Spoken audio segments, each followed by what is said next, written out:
काय ठरलं काय सांगा मॅडमांची काय आता चर्चेअंती काय ठरलं हे तुम्ही पुण्यात होता, त्यामुळे वेगळं काय सांगायची माझ्या माहितीप्रमाणे गरज नाही.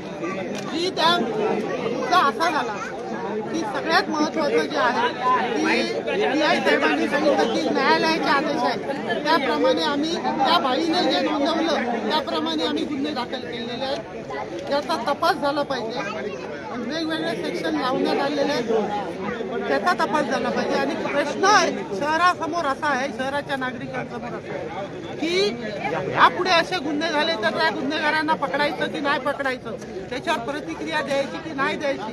नाहीतर पोलिसांचं असं म्हणणं आहे न्यायालयाच्या सांगण्यावरून तुम्ही असत्याचा अर्थ होतो, चोर आला तर तुम्ही घरात त्याला धरू नका, तुमच्या मुली आया बहिणींवर जर बलात्कार होत असेल तर तुम्ही आम्हाला कळवा, त्याला विरोध करू नका.